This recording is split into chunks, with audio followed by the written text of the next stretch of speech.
Once we've defined the data members and the constructor and a method for displaying the data, toString, we need to create some get and set methods to allow us to set and return individual pieces of data from a class object.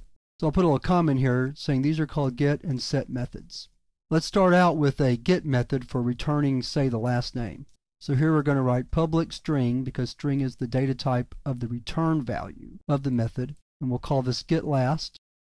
All it does is return the last name. Let me scroll that up so you can see it a little bit better. So get last will return the last name only. We'll do one more. Return first. So get methods return pieces of data from a class object. Now let's look at some set methods. Set methods use a special keyword called void, and I'll explain what that means in just a minute. And so here we're simply setting the first name to the argument. So first is equal to fname. We use void because set first is not a value returning method. We're not returning anything from the method. We're using it to set a piece of data. So because it's not returning data, it has to be declared as void. Now you'll notice that the constructor method does not use void, but it's the only non-value returning method that won't be void. So let's do another one here. Like so. So there's set first and set last. Now we probably want to have one more set method called setName that sets all three pieces. Later in the course, I'll show you how to create other types of constructors, including what's called a default constructor. Oh, I have lname twice. Let me go fix that before we move on. I'll show you how to create what's called a default constructor, where you set a class object to its default values, which in this case for first, middle, and last would be the empty string. So first equals fname, middle equals mname, and last equals lname.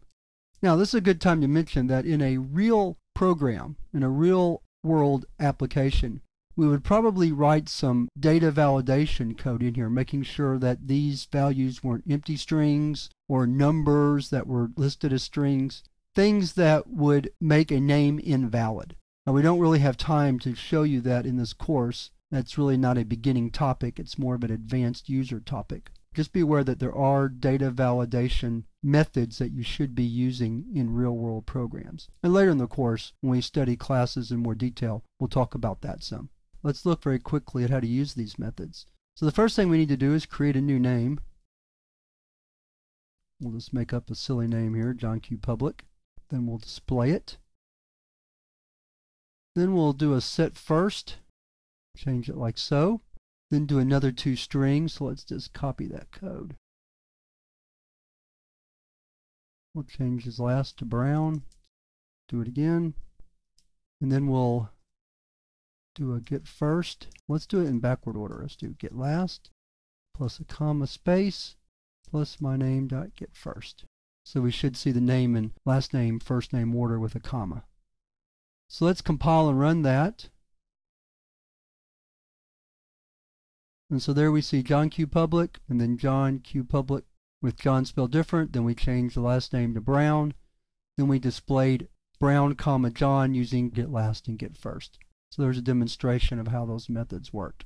So to summarize, a well-designed class should have a set of get and set methods defined for the class so that the user can work with individual pieces of the class as well as whole parts of it, such as with setName. These are all part of a well-designed class and should be included with every class that you create.